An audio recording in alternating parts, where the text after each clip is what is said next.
الحمد للہ رب العالمین والصلاة والسلام علی سید المرسلین اما بعد فاعوذ باللہ من الشیطان الرجیم بسم اللہ الرحمن الرحیم الصلاة والسلام علیک یا رسول اللہ وعلی آلک واصحابک یا حبیب اللہ الصلاة والسلام علیک یا نبی اللہ وعلی آلک واصحابک یا نور اللہ۔ میٹھے میٹھے اسلامی بھائیوں اور مدنی چینل کے ناظرین، سلسلہ ہے ایک قصہ ہے قرآن سے۔ قرآن ہے میرا رہنما، قرآن شفا ہے، نور ہے قرآن، جلا دل کی میرا قرآن، رضا رب کی میرا قرآن، قرآن قرآن۔ آج کون سا واقعہ سننا ہے؟ آج موضوع بڑا ہی نرالا ہے، دنیا کا سب سے خوبصورت ترین مذہب۔ یہ کون سا مذہب ہے اور اس میں ایسی کیا خوبصورتی ہے؟ آئیے سنتے جائیے اور ایمان تازہ کرتے جائیے۔ علماء تفسیر کا بیان ہے کہ ایک دن نبی پاک علیہ الصلوۃ والسلام نے قیامت کی ہولناکیوں کا اس انداز میں بیان کیا کہ سامعین متاثر ہو کر زاروں کتار رونے لگے، ان کے دل دہل گئے، جس میں سے 10 جلیل القدر صحابہ کرام حضرت عثمان بن مظعون کے مکان پر جمع ہوئے۔ وہ کون صحابہ تھے؟ حضرت ابوبکر صدیق، حضرت علی، حضرت عبداللہ بن مسعود، حضرت عبداللہ ابن عمر، حضرت ابوذر غفاری، حضرت سالم و حضرت مقداد، حضرت سلمان فارسی، حضرت معقل بن مکرن، حضرت عثمان بن مظعون رضی اللہ تعالی عنہم اجمعین تھے۔ ان حضرات نے یہ منصوبہ بنایا کہ آج سے ہم لوگ بالکل دنیا سے دور رہ کر زندگی بسر کریں گے۔ راہب جس کو کہا جاتا ہے، سادھو کہتے ہیں جس طرح، ٹاٹ وغیرہ کے موٹے کپڑے پہنیں گے، روزانہ دن بھر روزے رکھ کر ساری رات عبادت کریں گے، بستر پر نہیں سوئیں گے، اپنی ازواج سے الگ رہیں گے، اور گوشت، چربی اور گھی وغیرہ کوئی مرغن غذائیں نہیں کھائیں گے، نہ کوئی خوشبو لگائیں گے، بالکل راہب بن کر بس روئے زمین پر گشت کرتے رہیں گے۔ سرکار دو عالم صلی اللہ تعالی علیہ وسلم کو اس منصوبے کی اطلاع ملی، اس مشورے کی اطلاع ملی، تو آپ نے حضرت عثمان بن مظعون رضی اللہ تعالیٰ عنہ سے فرمایا کہ مجھے ایسی ایسی خبر معلوم ہوئی ہے، تم بتاؤ واقعہ کیا ہے؟ تو حضرت عثمان بن مظعون رضی اللہ تعالیٰ عنہ نے اپنے ساتھیوں کو لیا اور سرکار علیہ الصلوۃ والسلام کی بارگاہ میں حاضر ہو گئے۔ عرض کی حضور کو جو اطلاع ملی ہے وہ بالکل صحیح ہے، ہم یہ مشورہ بجز نیکی اور خیر طلب کرنے کے سوا ہمارا کوئی اور مقصد نہیں تھا اس مشورے کا۔ یہ سن کر نبی پاک علیہ الصلوۃ والسلام کے جمال نبوت پر قدر جلال کا ظہور ہوا۔ آپ نے فرمایا کہ میں جو دین لے کر آیا ہوں اس میں ان باتوں کا حکم نہیں ہے، سنو، تمہارے اوپر تمہاری جانوں کا بھی حق ہے، لہٰذا کچھ دن روزہ رکھو، کچھ دنوں میں کھاؤ پیو، رات کے کچھ حصے میں جاگ کر عبادت کرو اور کچھ حصے میں آرام کرو۔ سبحان اللہ۔ میرے آقا علیہ الصلوۃ والسلام آگے ارشاد فرماتے ہیں، دیکھو میں اللہ کا رسول ہو کر بھی روزہ رکھتا ہوں اور کبھی روزہ نہیں بھی رکھتا، اور گوشت، چربی، گھی بھی کھاتا ہوں، اچھے کپڑے بھی پہنتا ہوں، اور اپنی ازواج سے بھی تعلق رکھتا ہوں، اور خوشبو بھی استعمال کرتا ہوں، یہ میری سنت ہے، اور جو مسلمان میری سنت سے منہ موڑے گا وہ میرے طریقے پر اور میرے فرما برداروں میں سے نہیں ہے۔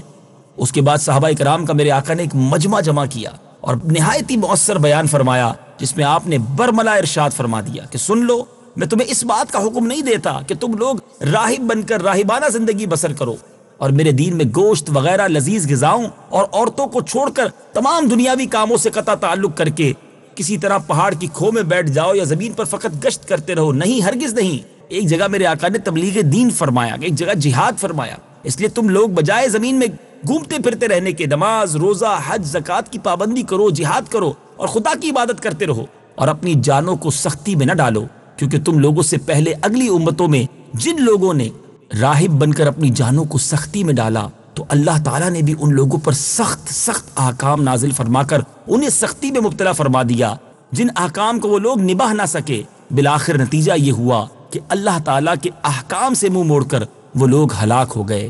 میرے آقا علیہ الصلوۃ والسلام کے پر اثر بیان کے بعد سورہ مائدہ کی خوبصورت آیتیں نازل ہوئیں۔ آئیے سنیے رب عز و جل قرآن میں کیا ارشاد فرماتا ہے۔ يا أيها الذين آمنوا لا تحرموا طيبات ما أحل الله لكم ولا تعتدوا إن الله لا يحب المعتدين وَكُلُوا مِمَّا رَزَقَكُمُ اللَّهُ حَلَالًا طَيِّبًا وَاتَّقُوا اللَّهَ الَّذِي أَنْتُمْ بِهِ مُؤْمِنُونَ۔ اے ایمان والو، پاکیزہ چیزوں کو حرام نہ قرار دو جنہیں اللہ نے تمہارے لیے حلال فرمایا ہے، اور حد سے نہ بڑھو، بے شک اللہ حد سے بڑھنے والوں کو ناپسند فرماتا ہے۔ اور جو کچھ تمہیں اللہ نے حلال پاکیزہ رزق دیا ہے اس میں سے کھاؤ، اور اس اللہ سے ڈرو جس پر تم ایمان رکھنے والے ہو۔ اے میرے میٹھے اسلامی بھائیوں، ان مبارک آیتوں سے درس کیا ملتا ہے کہ اسلام راہب بن کر زندگی گزارنے کو پسند نہیں کرتا، اس کی اجازت نہیں۔ عمدہ غذاؤں اور اچھے کپڑوں کو اپنے اوپر حرام ٹھہرا کر، بیوی بچوں سے تعلق ختم کر کے جناب کسی کٹیا میں دھونی رما کر بیٹھ جانا، جنگلوں بیابانوں میں چکر لگاتے رہنا، یہ ہرگز اسلامی طریقہ نہیں ہے۔ خوب سمجھ لیجئے کہ جو لوگ اس طرح کی زندگی گزار کر اپنی درویشی کا ڈھونگ رچا کر کٹیوں اور یا میدانوں میں بیٹھ کر اپنی بابائیت کا پرچار کر رہے ہیں اور جاہلوں کو اپنے دام میں پھانسے ہوئے ہیں، خوب آنکھ کھول کر دیکھ لیجئے، کان کھول کر سن لیجئے، یہ رنگ ڈھنگ، یہ طریقہ اسلامی نہیں ہے، بلکہ اصل اور سچا اسلام وہی ہے جو نبی پاک علیہ الصلوۃ والسلام کی سنت اور ان کے مقدس طریقے کے مطابق ہو۔ لہٰذا جو شخص سنتوں کا دامن تھام کر زندگی بسر کر رہا ہو، در حقیقت اس کی زندگی اسلامی زندگی ہے۔ ہمیں یہ سمجھ لینا چاہیے کہ نبوت کی سنتوں کو چھوڑ کر زندگی کا جو بھی طریقہ اختیار کیا جائے وہ در حقیقت نہ اسلامی زندگی ہے، نہ صوفیہ کی درویشانہ زندگی ہے۔ اے میرے میٹھے اسلامی بھائیوں، ہمیں ایسے لوگوں سے بھی بچنا ہے جو اسلام کا نام لے کر اور عجیب و غریب جناب زندگی کے طریقے بتا کر لوگوں کو سنتوں سے دور کرتے ہیں۔ اے میرے میٹھے اسلامی بھائیوں، ان باتوں سے ایک اور بات بھی سیکھنے کو مل رہی ہے کہ لوگ کہتے ہیں اسلام بڑا مشکل مذہب ہے۔ نبی پاک کی حدیثیں ہمیں بتا رہی ہیں کہ دنیا میں سب سے آسان مذہب، سب سے خوبصورت مذہب ہمارا اسلام، ہمارا دین، ہمارا مذہب اسلام ہے۔ اللہ اکبر۔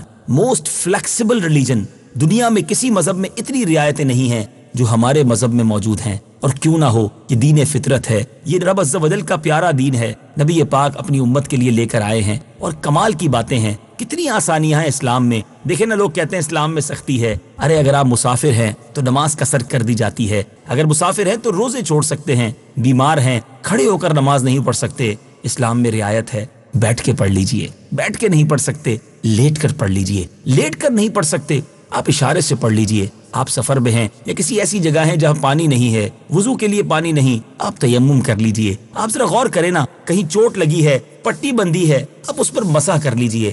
ہر مشکل کا اسلام جو ہے علاج بھی دیتا ہے، رعایت بھی دیتا ہے۔ اللہ کریم مجھے بھی اور آپ کو بھی سنتوں کا پیکر بنا دے، نبی پاک کے طریقے پر زندگی گزارنا نصیب فرمائے۔ مدنی چینل دیکھتے رہیے، ایک اور قصہ قرآن کا لے کر اگلے سلسلے میں حاضر ہوں گے۔ صلو علی الحبیب صلی اللہ تعالی علی محمد صلی اللہ علیہ وسلم۔